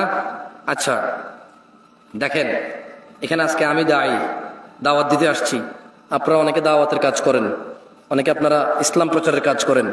নূহ আলাইহিস সালাম থেকে শিক্ষা নিয়েন। তাহলে যে নূহ আলাইহিস সালামের দেখে কাপড় দিয়ে মুখ ঢাকতো, তিনি দিনে দাওয়াত দিত, রাতে দাওয়াত দিত, সবসময় দাওয়াত দিত, ওনাকে দেখে জিদ করা লাগলো, ওনাকে দেখে অহংকার করলো, তিনি কিন্তু দাওয়াত ছাড়ে নাই। তিনি বলছেন যে সুম্মা ইন্নী দাউতুহুম জিহারা, ইয়া আল্লাহ, যখন এরা আমাকে দেখে কানে আঙুল দিল, চোখ মুখ ঢেকে নিল কাপড় দিয়ে এবং অহংকার জিদ করলো, সুম্মা ইন্নী দাউতুহুম জিহারা, এবার আমি তাদেরকে ডেকেছি প্রকাশ্যে, ও আমার জাতি, ও আমার জাতি, শুনো, ইবাদত করো আল্লাহর, ভয় পাও শুধু আল্লাহকে, এবং মেনে নাও তোমাদের নিজ রাসূলকে। সুম্মা ইন্নী আ'লানতু লাহুম ওয়া আসরারতু লাহুম ইসরারা, পরে আমি তাদেরকে ডেকেছি উচ্চ স্বরে, আমি তাদেরকে প্রকাশ্যে যাওয়া শুরু করে দিলাম, এই তোমরা আল্লাহকে মানো, আল্লাহকে ভয় করো, এরা মানলো না। সুম্মা ইন্নী আ'লানতু, অতঃপর আমি উচ্চ স্বরে এদেরকে বললাম, লাহুম ওয়া আসরারতু লাহুম ইসরারা, আমি তাদেরকে প্রকাশ্যে জোরে জোরে দাওয়াত দিলাম, উপদেশ দিলাম, এবং গোপনে কানে কানে গিয়ে বললাম, এই শোনো, আল্লাহকে মেনে নাও, আল্লাহর ইবাদত করো, আল্লাহকে ভয় পাও, আমি সতর্ককারী তোমাদের জন্য, আমি আল্লাহর রাসূল। নূহ আলাইহিস সালাম এভাবে গোপনে আস্তে আস্তে দাওয়াত দিল এবং প্রকাশ্যে বলল, আমার জাতি, মেনে নাও আল্লাহকে, ইবাদত করো আল্লাহর, ভয় ওনাকে পাও না। ওনার জাতি মানুষ হলো না, ঠিক যেমন আমরা মানুষ হইনি। 1450 বছর থেকে 1450 বছর থেকে কোরআনুল কারীম এই মসজিদ মাদ্রাসায় মানুষের, মুসলমানদের ঘরে পড়ে আছে। 1450 বছর থেকে সহিহ সুন্নতের হাদিসগুলো বুখারী, মুসলিম, তিরমিজি, আবু দাউদ, মুসনাদ আহমদ, বাইহাকী, মুআজ্জাম মালিক, ইবনে মাজাহ, কত হাদিসের গ্রন্থ সহিহ এবং জাল দঈফ সবকিছু সাব্যস্ত করে লিখিতভাবে 1450 বছর রাসূল সাল্লাল্লাহু আলাইহি সাল্লাম এই পৃথিবী থেকে বিদায় হয়েছে, প্রায় 1450 বছর। তখন থেকে এই ইসলাম জীবিত ছিল সাহাবাদের মাঝে, তাবেঈ, তবে তাবেঈ, লিখিত আকারে সব সময় ইসলাম ছিল। কিন্তু আজকে মুসলিমরা সালাত আদায় করে না, যাকাত দেয় না, দাড়ির পরোয়া করে না, জামা কাপড়ের পরোয়া করে না, মহিলারা পর্দার পরোয়া করে না, যুবকরা জিনার পরোয়া করে না, গান বাজনা অশ্লীলতার কেউ কোনো পরোয়া করে না। যেমনটা নূহ আলাইহিস সালামের জাতিকে তিনি যতই দাওয়াত দিয়েছে, তারা তত জিদ করেছে, কানে আঙ্গুল দিয়েছে, শুনেনি। আমার কেন জানি মনে হয় এই মুসলিম জাতি মুহাম্মদ সাল্লাল্লাহু আলাইহি সাল্লামের শিক্ষা থেকে অনেকটাই দূরে সরে গেছে। এখানে বসে থাকা লোকের দিকে দেখলেই তো বুঝবেন, ফজরে যাওয়া মসজিদ খালি দেখেই তো বুঝবেন যে আল্লাহর নবীর দাওয়াত থেকে তারা কতটা সরেছে, কতটা বিমুখ, কতটা কেয়ারলেস, কতটা পরোয়া করে না, তাওয়াক্কাই করে না যে সালাত আদায় করতে হবে, এটা ফরজ। কেউ আর ধর্মকে তো ভালোবাসে না। নূহ আলাইহিস সালাম এদেরকে তাহলে দাওয়াত দিছে কিভাবে বলেন তো? প্রকাশ্যে কিভাবে? উচ্চ স্বরে কিভাবে? গোপনে কিভাবে? গোপনে। কাজ হয়নি। কি হয়নি? কাজ হয়েছে? আপনাদের জন্য হবে তো? হবে ইনশাআল্লাহ। এইবার দেখেন নূহ আলাইহিস সালাম, তাহলে আমরা বেশ কয়েকটা শিক্ষা পেলাম। কি কি শিক্ষা পেলাম সূরা নূহ থেকে? ইবাদত করতে হবে কার? ভয় কাকে পেতে হবে? এবং মেনে নিতে হবে নিজ নিজ রাসূলকে সাল্লাল্লাহু আলাইহি ওয়াসাল্লাম। আর যারা এখন পর্যন্ত সুন্নতের পরোয়া করেন না, ফরজের ধার ধারেন না, আপনারা একটু ভয় পান আপনাদের রবকে। এই পৃথিবীতে কেউ চিরস্থায়ী নয়। আর দুনিয়া মাথা, দুনিয়া হচ্ছে অভিশপ্ত, দুনিয়া হচ্ছে অভিশপ্ত। আর দুনিয়া মালউনা, দুনিয়া অভিশপ্ত। মালউনুন মা ফিহা, আর দুনিয়াতে যা আছে এগুলো গজবপ্রাপ্ত, অভিশপ্ত। কোনো কিছু টিকবে না, সব ক্ষণস্থায়ী, ধ্বংস হয়ে যাবে। ফাইদা জাআতিত তাম্মাতুল কুবরা, ফাইদা জাআতিস সাখা, যখন ধ্বংসধ্বনি আসবে এই দুনিয়ার কোনো কিছু টিকবে না। কেন টিকবে না জানেন? আল্লাহ সুবহানাহু ওয়া তাআলা কোরআন 31, কোরআন পড়া উচিত মানুষের। এই যে 30 নাম্বার পারা, কয় নাম্বার পারা? আলাম তারা সূরার যদি নাস থেকে শুরু করেন, নাস, ফালাক, ইখলাস, এবং যদি পিছন থেকে শুরু করেন, আলাম তারা সূরার পরের কয়েকটা সূরাই আল কারিয়া, মহাপ্রলয়। মাল কারিয়া, ও মুহাম্মদ সাল্লাল্লাহু আলাইহি সাল্লাম, মহাপ্রলয় কি? আল্লাহ বলতেছে ওয়া মা আদরাকা মাল কারিয়া। মুহাম্মদ সাল্লাল্লাহু আলাইহি সাল্লাম, কিসে আপনাকে জানাবে যে মহাপ্রলয় কি? তাহলে শুনুন, আল্লাহ বলতেছে ইয়াউমা ইয়াকুনুন নাসু কাল ফারাশিল মাবথুস, যেদিন মহাপ্রলয় আসবে সেদিন মানুষ বিক্ষিপ্ত কীট পতঙ্গের মতো উড়বে। ওয়া তাকুনুল জিবালু কাল ইহনিল মানফুস, এই পৃথিবীর হিমালয় মহাপর্বত বিক্ষিপ্ত ধূলিকণার মতো উড়বে। এই হলো মহাপ্রলয়। মানুষ নাকি কীট পতঙ্গের মতো উড়ে যাবে। এই পাহাড় পর্বত নাকি এত জোরে শব্দ হবে, ভেঙে চৌচুর হয়ে নাকি বালু ধুলা কোনা পরিমাণ ছোট ছোট মিহি হয়ে এগুলো নাকি বাতাসে উড়বে। এটা নাকি বিপদ। বিপদটা কি? কোরআন পড়া উচিত মানুষের। নূহ আলাইহিস সালাম যখন জাতিকে দাওয়াত দিল সবভাবে, গোপনে, প্রকাশ্যে, এই জাতি মেনে নিল না। গাজীপুরবাসী ঠিক আমাদের মতোই বেনামাজি, ওনার জন্য যা ফরজ ছিল ওনার জাতির জন্য। আমরা যেমন মুহাম্মদ সাল্লাল্লাহু আলাইহি সাল্লামের শিক্ষা নিতে রাজি নই। এখানে কয়জন মানুষ 20 জন সাহাবীর নাম জানে? এখানে কয়জন মানুষ 10 জন নবীর নাম জানে? এখানে কয়জন মানুষ জীবনে একবার হাদিসের বই খুলে দেখছে? ইভেন এখানে কয়জন মানুষ গত 15 বছরে একবার কোরআন মাজিদ খুলে দেখছে? পাওয়া মুশকিল হয়ে যাবে। কি আমি নিজেরা সুফি বলতেছি বলো না? আমি অনেক জ্ঞানী বলে ফেলছি নিজেরা, ঠিক না? মানে আপনাদেরকে এভাবে বলে নিজেরা অনেক জ্ঞানী বলে ফেলছি, এই তো না? এটাই তো মনে করতেছেন না? আমি এটা বলিনি আপনাকে, আমি বলেছি এটাই বাস্তবতা। মানুষ কোরআন পড়ে না, খতম করে। এইদিকে হয় এগুলা? হ্যাঁ, আমার বাপ মরে গেছে আমি পড়বো না। আমি কেমনে পড়ি? এখন আমার বাপ মরে গেছে না, আমি কেমনে পড়বো? মসজিদ থেকে পোলাপাইন নিয়ে এসে একজনে 1 পারা পড়বে, মানে ও 1 পারা, এ 1 পারা, এ 1 পারা, এটা নাকি 30 পারা হয়ে গেছে। তাই বললাম কেমন কথা? তাহলে ও 1 পারা, এ 1 পারা, এ 1 পারা, এ 1 পারা পড়লে সব 30 পারা একজনের হয়ে গেছে, নাকি এক একজনের 1 1 পারা হয়েছে? আর তাও আমার বাপ মরে গেছে, ও পড়লে সব আমার বাপে পাইবে? ওই 300 টাকা যেটা দিছি ওটার হাজির টাকাই পাবে। তো এত কষ্ট দিয়ে দেওয়া দরকার, তার টাকাটা দিলেই তো হয়। এমনি 300 টাকা নেই, সদকা নেই, বুঝাতে পারি নাই। ওরে এত কষ্ট দিয়ে 300 টাকা দিল, এটা সদকা হিসেবে হয়তো আমার বাপে পাইতে পারে। কিন্তু ওর আবার এই যে একটা আমল নতুন করে তৈরি করলো, মুক্তির পথ। আল্লাহ নবী কি এরকম পদ্ধতি দিয়ে গেছে বলে মনে হয় আপনার? এই কোরআনটা দেন তো, এটা দেন। এই কোরআনুল কারীম, এখানে মুক্তির পথ বলা আছে। হাদিস গ্রন্থে মানুষ মরে গেলে কিভাবে মুক্তি পাবে, পৃথিবী থেকে কে কে তাকে উপকার করতে পারবে, সব বলা আছে। এই সিস্টেমটা বলা নাই। এইরকম হচ্ছে সিস্টেমটা। শোনেন, গাজীপুরবাসী, তোমাদের কি ছেলে সন্তান লাগবে? লাগবে? আল্লাহ, কারো ছেলে সন্তান লাগবে না? আস্তাগফিরুল্লাহ। ছেলে মেয়ে লাগবে, ধন সম্পদ, জান্নাত কার কার লাগবে? মাশাআল্লাহ, মাশাআল্লাহ, সবার লাগবে। হাত নামাও তাহলে। তাহলে জান্নাত কিভাবে আসবে বলো? এই নূহ আলাইহিস সালাম তার জাতিকে বলেছে জান্নাত কিভাবে আসবে। শোনাবো, পড়ে শোনাবো কিভাবে নূহ আলাইহিস সালাম তার জাতিকে বলছিল জান্নাত আসবে। তো শোনো, নূহ আলাইহিস সালামের জাতি এত পথভ্রষ্ট ছিল, এত পথভ্রষ্ট ছিল, এত পথভ্রষ্ট ছিল, কিন্তু নূহ আলাইহিস সালাম তার জাতিকে নিরাশ করেনি। কি করেনি?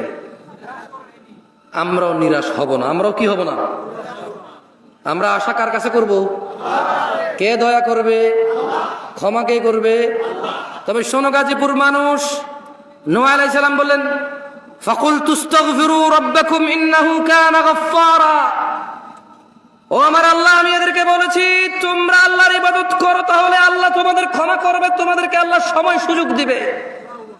তাদেরকে আমি দাওয়াত দিয়েছি দিনের রাতে, আমি দাওয়াত দিয়েছি প্রকাশ্যে, উচ্চ সুরে, গোপনে। তারা অহংকার জিদ করেছে, তবু আমি তাদেরকে ছাড়িনি। আমি তাদেরকে বলছি ফাকুলতু, অতঃপর আমি তাদেরকে বললাম ইস্তাগফিরু রাব্বাকুম, তোমরা তোমাদের রবের কাছে ক্ষমা চাও। ইন্নাহু কানা গাফফারা, নিশ্চয়ই তোমাদের রব ক্ষমাশীল।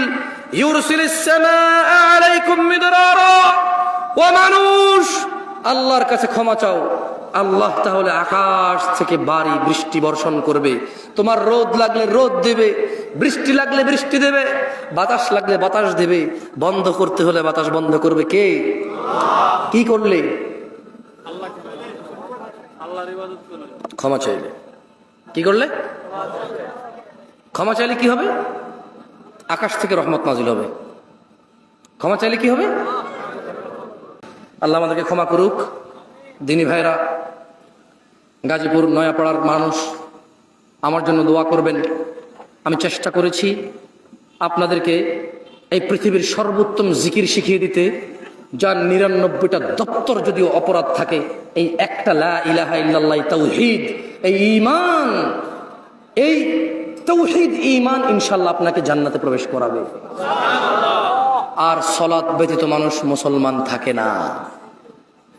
আল্লাহর দিকে তাকিয়ে গাজীপুরবাসী, এই যুবক, বৃদ্ধ, ধনী এবং দরিদ্র যেই হন, আজান হয়ে গেলে অন্তত ফরজ নামাজটা পড়িয়েন। ফরজ না পড়লে আপনার মুক্তি নাই। পুরো যত ভালো কাজ আছে সবের মূল ইসলাম। আর ওই ইসলামের খুঁটি হচ্ছে কি? ইসলামের খুঁটি কি? এই ইসলাম এর খুঁটি কি? যার নামাজে তার কি নাই, ব্যাস। আর কিছু বুঝাতে হবে? এবার দোয়া করে দিতে হবে মনে না? ওয়াজের মধ্যে দোয়া করছে যে হবে না, হবে না, আরো লাগবে, একটু করে দিলে ভালো হবে না? পরিশেষে দোয়া করি, আল্লাহ তাআলা আমাদের সবাইকে কোরআনুল কারীম শিখার তৌফিক দান করুন। তিনি আমাদের হৃদয়ে কোরআনুল কারীম গেড়ে দিন। তিনি আমাদের মসজিদের ইমাম, মুয়াজ্জিন এবং আমাদের মধ্যে সম্পর্ক গড়ে দিন। তিনি আমাদেরকে মসজিদমুখী করুন। তিনি আমাদের সমস্ত গুনাহ ক্ষমা করুন।